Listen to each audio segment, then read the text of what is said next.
This is EntreEd Talk, the podcast for entrepreneurial educators by entrepreneurial educators. We are your hosts, Toi Hirschman and Amber Ravenscroft. This podcast is created by the National Consortium for Entrepreneurship Education, or EntreEd for short. Welcome back, everyone, to another episode of EntreEd Talk. We are so excited to be here today with our good friend, Bob Fredette. He has been a business educator for the past 11 years and in his most recent position at Lamoille Union High School for 9. His courses include financial literacy, accounting, and entrepreneurship. He also serves as a dual enrollment faculty within the Community College of Vermont teaching accounting. Bob has a passion for teaching students how to become productive employees and owners of businesses.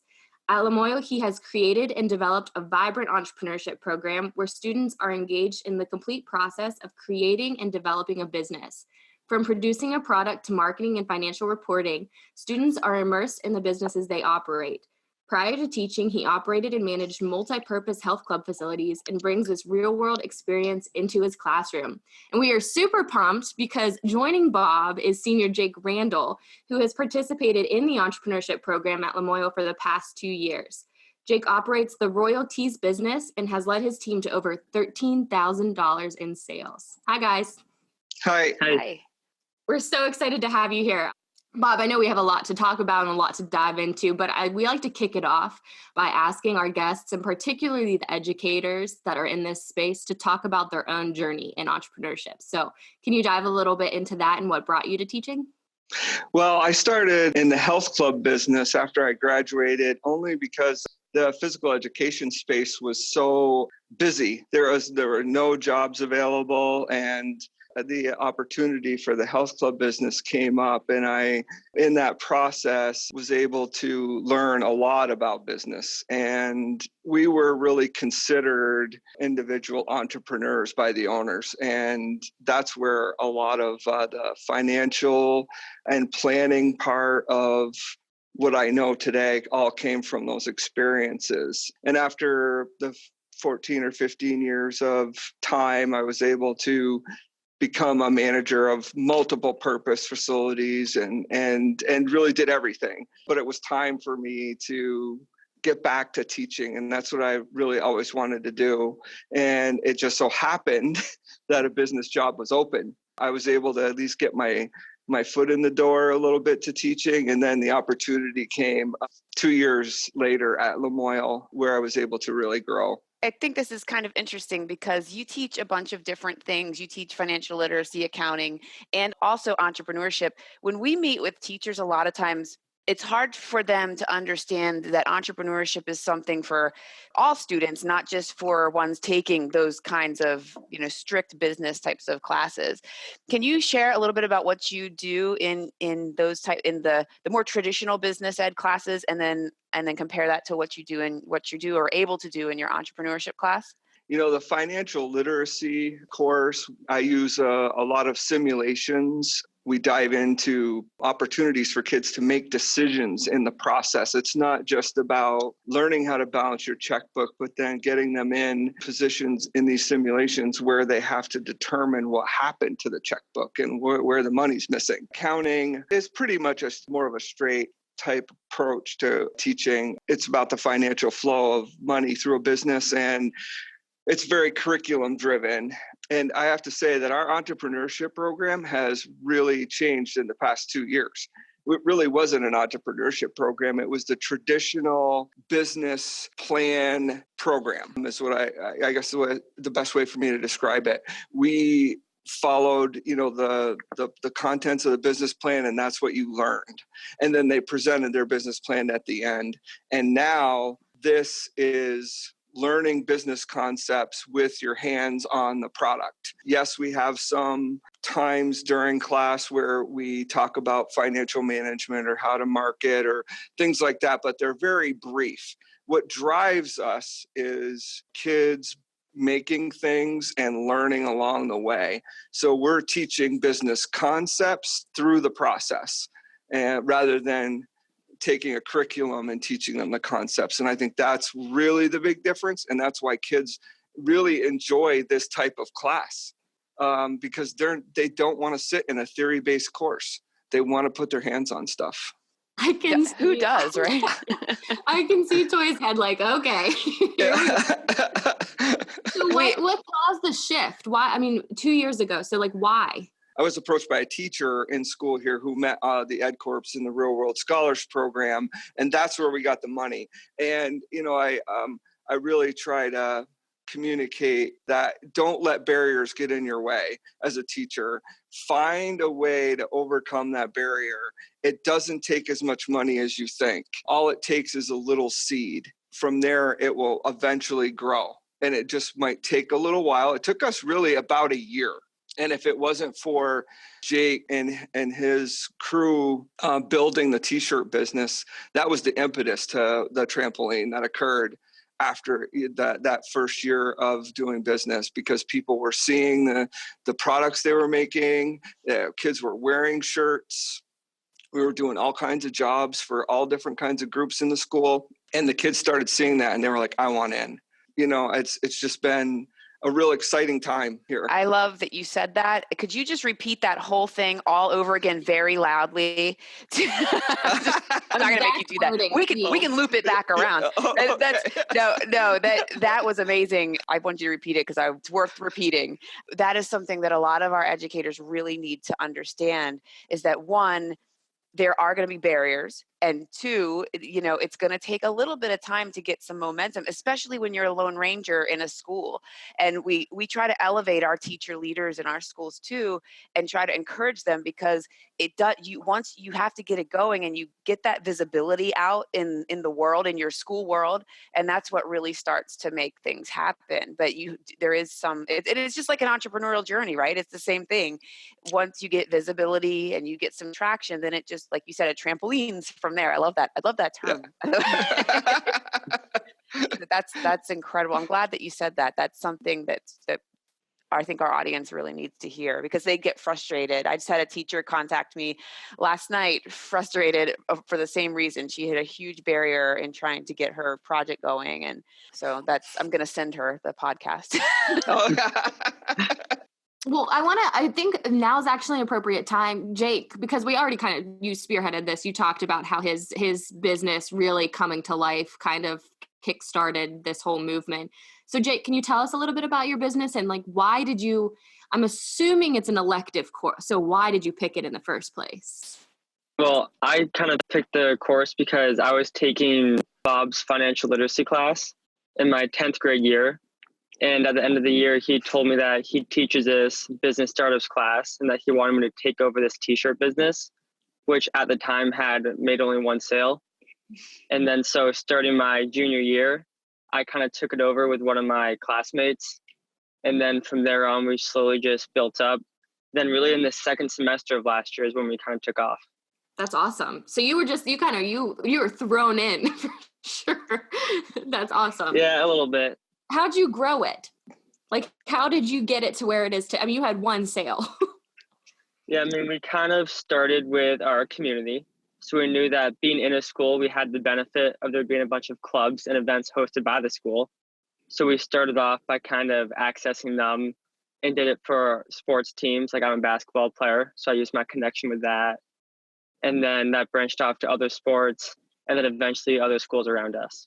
Oh, wow. You sell to other schools. That's awesome. $13,000. That's nothing to sneeze at, for sure. That's incredible. What challenges did you face, especially starting from literally scratch? Can you talk about some challenges that you had to get through in order to build your business? Probably the hardest part was just managing the strict budget that we had. We only had one press at the time that could do big t-shirts. So getting orders done on time and being able to manage the business while having to take other classes also. We only had it for one block a day. So we didn't have as much time as we always needed. So needing to take out kind of study halls and some school vacations, we would go in and work on it and just take that extra time to get orders done and make new orders. I do want to preface this by letting everyone know that Jake is currently in a car on his way to a college visit. So clearly he's good at managing his time. So that challenge is something he certainly is good at overcoming. But that's awesome. So I want to ask Jake, I want to ask you another question. How did you feel about yourself, about the business in general, compared to what you're doing with this course compared to other classes? Probably the biggest difference is just that this course is all hands-on. Like Mr. Fredette, he was great at helping us kind of start out our business. But as we kind of got control of it, he sort of let us do more and more and was kind of just guidance and gave us advice, and is still a critical part of how we manage everything. But he really gives us a lot of opportunities for us to do things our own way, which in other courses you're following a strict, you do this, then this, then this. And Fredette kind of just lets us take over. And so it's much more motivating and engaging, isn't it? Yeah, it's just so much more fun when you are the one that gets to do everything.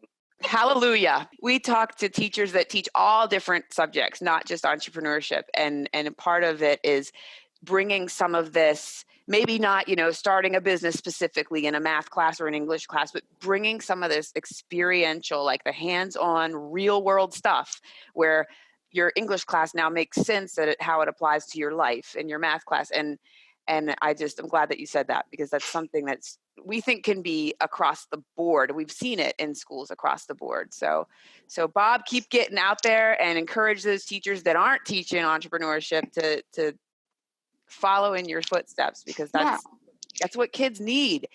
You're not going to go out into the real world, Jake, and be like given a set of specific instructions, how you do this every single day. You're going to have to think on your feet, and that's what we need in education, I think. So I want to actually ask Bob, can you unpack that a little bit? Like, what was it like to transition from that kind of role as, you stand in the front of the classroom, you teach, to letting the students lead? Because I think that's a big hurdle for a lot of our teachers, is thinking that they need to be experts in everything and thinking that they have to have this really strict structure. So like, what was it like for you? When we first started the entrepreneurship program, that was my approach initially, was like, okay, we have to have these lessons and, teach them how to do this and that. And I learned after that first semester what was really important, which was get the products going, get stuff in their hands, and then work around everything else. And once I was able to do that, all of the things that Jake was mentioning started to happen. I don't let every business do what Jake was saying. They'd have to take a little bit of time, right? There's a little bit of trust that goes in, and his business is just one unique business opportunity for him. And they demonstrated early on that they were motivated. I mean, how many kids do you know come in June 20th after school's out because they have 400 t-shirts to press? Jake gives himself, he's a real humble kid. They have worked really, really hard to do what they do. There's no barrier that they just say, okay, hey, we got to come in. And I see them making their schedules, and they're like, hey, what time can you come here? Okay. And they're there, and they're doing the work. And they know the money side of it, which I think is really awesome. He knows how to price stuff. He just brings me these invoices, say, Fredette, this is what I did. Sometimes we disagree. And that's okay. That's part of it. Part of it, yeah. That's part of it. Yeah, Jake laughing because he knows. He's like, no, Fredette, just trust me. Especially sales. Like he said, we're gonna buy like 36 shirts, and I said, are you sure? He's like, I'm telling you, Fredette, I'm gonna sell these, and he sold them out in a week. Wow. Because it was just, that's the kind of kid he is, and that's when you have kids like that, you gotta let them go. Let them go. Yes. That again really loud. Yeah. And sometimes they're going to make mistakes, and that's how we learn. And you know what? The world's not going to end because you made this mistake in business class. It's just part of the business process. And that's the way you have to think about it. Oh, I just got goosebumps. I know. Hey, I want to unpack too with Amber, because you said something that struck a chord with me. Bob, you were you went and were educated in a traditional teacher sense, right? And then you went into the business world. So when you got back into teaching, what made you think initially? What made you think that you needed to teach in that traditional fashion? Ooh, good one. When I first started teaching, I actually started in the career and technical education. That was where my first business opportunity came in. So it was not as traditional as the current high school system. We were running a school store at the time. And it was also the time period where health regulations started coming in and people weren't buying stuff in the stores anymore because we couldn't figure out what products people were going to actually want to buy. And I had come up with this concept of, okay, I took the square footage of the school store floor and I said, you're going to write a business plan for this square feet. And we had different individual businesses in there.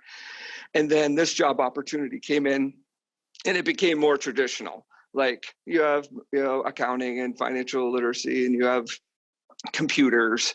I felt constricted to the curriculum. And as we started to shift to a proficiency-based system in Vermont, it started to open up the doors of like, hey, we can learn English in business class, or we can demonstrate that we have writing skills in business class. We can demonstrate that we have math skills in business class. And, that's where we're heading in Vermont, and it's exciting. And so once that door starts to open, it became broader and broader for us. And we're seeing these repeat kids in this class. Like Jake has been in it for 2 years. He doesn't have to take this class anymore. He doesn't have to do anything with royalties, but he does. And the reason why is because they're excited about it. They enjoy what they do. I think all of the things that he talks about is why kids get engaged.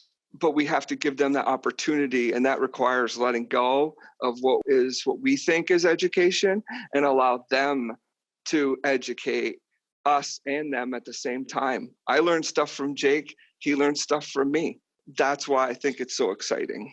That's awesome. That's exactly the perfect thing to say because that's exactly what happens, right? We are in an age where we can't teach Jake anything. We can't give him knowledge. He's got everything in his pocket, right? But we can as educators help with some guidance and help with some of our experiences. And then also just being open as a teacher to learn from the students as much as they learn from you. That's the sweet spot, right? That's what we want. That's what we want out of school. And I think that's amazing. I'm going to have like a whole bunch of Bob sound bites that I'm going to carry around with me. We're essentially teeing him up for like perfect sound bites, which is awesome. We haven't set it up this way. It's just happening. I'll send you your check later, Bob. Yeah. I have a question, Jake, for you, actually, because Bob kind of hinted on this, but the idea of school being a place where you can fail in business class and it's not as intimidating as taking a stab at failing like in the real world. So what are your views after experiencing this entrepreneurship course for 2 years around failing? Because we find a lot of times students that have had really traditional education experiences where they haven't had this kind of experiential learning don't do as well with failure as people in this kind of space. So what are your thoughts on that? I mean, I think Fredette kind of sets us up for this really well because he supports us. And so when we start to make mistakes, he's there to kind of guide us and stop it from being a complete failure. And then also just being in the school, you kind of have some help with the budget and with managing everything. And you're in a class, you're not on your own. So I have my business partners, but then I have all the other businesses around me. And we kind of support each other and make sure each other do well. So there's a sense of community that really allows this to be a safe place for you to do that. Because we have a lot of times, I mean, we've done, my organization does trainings for graduate students on failure and how if they have not experienced it, by the time they get to grad school, if that's the first time they failed at anything, it derails their life. And so I think that's really important that you've had the opportunity in your high school experience. Bob, do you want to talk about that at all? I was just going to say to Jake, I think you should talk about the first haunted high job we had. So the first T-shirt order, we kind of failed. It took us a bit to figure out how to use everything, even though we thought we were all that because of practicing. And we ended up doing some shirts upside down. Some of them did not fit together that well. So we ended up completing the order. and we got it done. And we kind of learned to let people that are good at making the shirts make the shirts, and have the other people stay out of the way. But that's such a learning experience. And I mean, in a class like entrepreneurship, like you can see the physical effects of, I guess what I'm saying, like that would be something that you could really clearly see, that if not everything was working well, like you would have this you have an upside down t-shirt, right? That is representative. I want one. Yeah, can you send us if you have any left? I want an upside down haunted high t-shirt. I think that's bomb. It still glows in the dark. Oh, It's upside down. yes. But you guys had to picture him coming into the classroom and saying, Fredette, like, oh, that looks good. No. And then he shows the bottom part where it's upside down, right? I'm like, oh, okay. Oh my gosh. And we all laughed about it. And I think that's what was, like there was not like this, oh my God, you got it wrong. You can't do, it was like, no, it's just like, it's part of the journey. Wow, we got real serious real quick. Yeah. Oh man, that's incredible. That's I can't imagine how much you laughed about that. How much you're laughing about it now. I can't even imagine. You must have busted a gut when. And like, okay, wait, now we got to fix it. But this is pretty funny. Yeah, that's awesome. So, Bob, you teach also at the community college level, and we work a lot with community colleges through our partnership with NACCE. Is there a difference for you between teaching at the high school level versus the community college level? My job with CCV is really here at school. We offer the accounting class for college credit. So I'm not actually in the college setting, but my curriculum is approved and by the CCV faculty as a 3-credit course. So it has given me a little bit more opportunity and confidence in designing a curriculum that will be at a higher level, a different pace, right? And right now we're trying to work on an entrepreneurship partnership with them. When I got back from EntreEd, I was on the phone immediately like, hey, we got to talk. So I'm trying to get our current entrepreneurship program qualified for at least the 3, maybe 6 credits for CCV. And then how can we begin to look at their current facility and maybe doing something that would be more of an incubator type space with things like that. So that's where I'm kind of headed with the community college now. That's great. Awesome. That's great. Yeah. We should get you plugged in with NACCE and check out some of their resources. We can share those with you because they have some good ideas in that exact regard to get started with community colleges. So that's amazing. We love community colleges. We think that because they're more agile sometimes than 4-year institutions, we think that teachers and professors can do so much good there. And really, we interviewed some students from a community college the other day, and I think Amber and I were both just tearing up at this one young lady's presentation about how this entrepreneurship club and at the community college really changed the trajectory of her life. She really, it was really powerful. So, and it's a testament to what you're able to do in that space. So that's awesome. I'm glad that you're doing that. I'm glad that you were inspired by EntreEd. EntreEd has been an amazing organization. I can't say enough. I was so, I don't know, it just felt so different than any other conference I had been to from the moment I got there. Again, we're just, I know. We're rolling with it. This is awesome. I do have a question. I wanted to, Bob, because you had posted on social media recently about a community partnership that you're doing with a couple of your businesses and your entrepreneurship program. So can you talk a little bit, because you talked on community college collaboration. Can you speak to community collaborations and how you're growing your student businesses through them? I'm all about bringing community into the schools, that especially in business classes. We have the opportunity to highlight student work.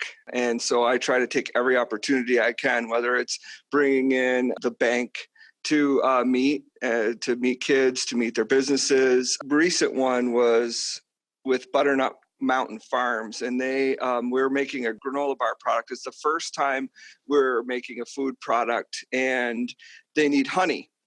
So I was looking up like, okay, well, where can we find honey? Because we're going to have to get some bulk honey here to package it. We're not making the bar. We're making a box product that gives you a recipe. We don't have to make you don't have to go through all the health requirements and stuff like that. So we're going to have to package the individual things. And I said, I'm not buying tubs of honey and trying to, transfer it.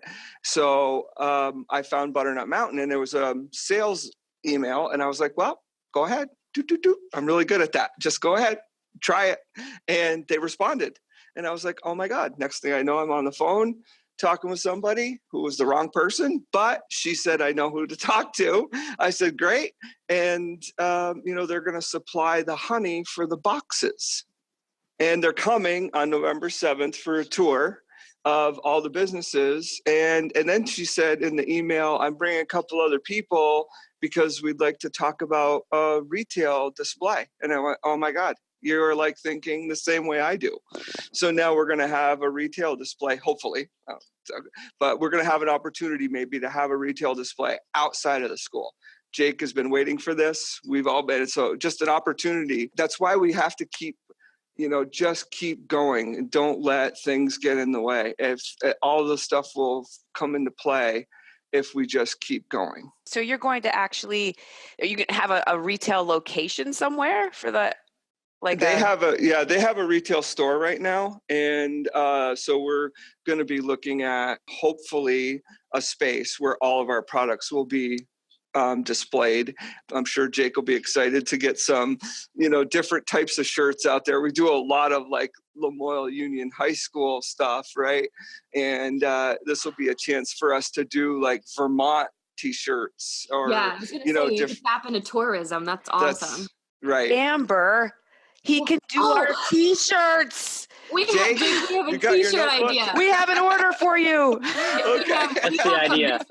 That we'd like to collab on. Hey, we're all about that. We'll send you some ideas. We can't. They're probably not appropriate their plays on the word pitch. Oh, okay. We're not going to go dive too much. But even if we didn't do that, we definitely need some EntreEd, some stuff. So that would be a perfect thing. We'll hit you guys up after the podcast. Awesome. So these are like, I'm just trying to picture in my head. So these are kind of like the Hello Fresh of like energy health bars. So you get your kit and then that's pretty cool. Yeah. We called it Lancer Bar for this initial product. And eventually you'll be able to select the ingredients that go into your box. So we're going to have a base product that you can purchase, which is going to also benefit the Lamoille Community Food Share Program. So we're going to be taking $1 from every box sold. That's going to go to that program in the community to help support the food needs in this community. And, as an educator, and I have to just say that the most rewarding moments for me are not the fact that a student gets an A in something. It's watching kids interact with the Lamoille County Food Share. It's when the bank comes and they do a tour and they explain their products. That's when you get to see it in real life. And that's when everything, all I can say is when I see that going on, I know why I do what I do. There's not much more we could possibly do. Nothing. We don't even need to talk, we don't need to ask questions. Jake, I want to ask you, what advice, because you mentioned you're a basketball player, this isn't a really traditional thing that you would do. You were invited by Bob to participate in this program. What advice would you give to other students that are interested or that might want to be interested in entrepreneurship? The best advice I would give is just to take every opportunity you get, because Fredette gave me the first opportunity to help own this business. And I took that one, and that led to getting to talk in front of the school board about it. And I took that, and then they've just kind of been piling up. And now I'm here on this podcast, and we have $17,500 in sales, almost $3,000 in profit, and kind of just taking every opportunity you get gives you the best chance to succeed. It's a profitable business. I love that line. It's so amazing how one little thing can lead to all these other things, and probably, I'm guessing, has given you a different perspective than you had going in, right? Where traditionally, we get very frustrated, Jake, because Amber and I talk a lot about how nowhere in our formal education did we ever encounter a teacher like Bob, ever. And our whole, our lives might be different. I don't know, maybe we would have found our way here because our brains are wired this way, but just the opportunities and the things that you learn, and it's so powerful. We're just thankful, and we want to populate the world with teachers like Mr. Fredette. I was gonna say, that reminds me of the quote, like, find a way to yes, because I think too often we hear like no's, or we just question whether or not we could accomplish something. And I think that, Jake, what you spoke to is really powerful, and just finding a way to always say yes to opportunities that are presented. Fun fact for everyone, my financial literacy course we watched The Secret Life of the American Teenager. So welcome to my K-12 experience. I learned nothing. I'm surprised you hadn't blocked that out. Surprised you. It's impressive that you remember that at all. Oh, well, I mean, it was just such an uninformative setting, like whatever. But yeah, so I really appreciate what you said, Jake, because I think you're really walking the walk here. And I mean, this experience, we talk a lot about like grades and how students really care about like college and like the acceptance. The experience that you have in this program makes you that much more competitive in a higher education program, or regardless of what you want to do, because you've had that real world experience. So I think that's awesome. That's amazing. Hey, and Bob, kind of the same question for you. What advice would you give other educators that want to get started? I mean, we talked a little bit about, pushing through the barriers and stuff. If I'm listening to this and I'm going, that sounds really cool, what do I do next? I think the next thing you do is you sit down and get to EdCorps and Real World Scholars and find out where there might be some free money. And, you have to look, right? You can't win if you're not in the game. So get in the game by finding out where's the stuff that I can get possible funding. Like I said, it doesn't have to be a lot. We didn't start out with 8 businesses. We started out with 3. And then we still, the second half of the first year was still only 3. But after that first full year, we doubled. We went to 7. Now we're at 8. Mm-hmm. We have, we went from 10 kids to 25, 26 kids, returning kids that are coming all the time. And so that happens because of just staying the course. Stay the course, and it will all come together with just a focus and determination, really, of just like, I put everything I can into every business that's in that room. Jake's business gets a lot of attention because of the fact that the products are so out there. People are wearing it all over the place. The financial report looks pretty darn good, right? When you have that kind of sales. But every business counts to what we do. And so it doesn't matter to me if you're making candles or labels or granola bars. It's every business is as important to me as any of them. And that's what I try to do every day. But get involved with something, with a hands-on product. If you think just making doing the t-shirt business is the way to start, stick with that. Start it, and then it will grow from there. But you got to plant that first plant.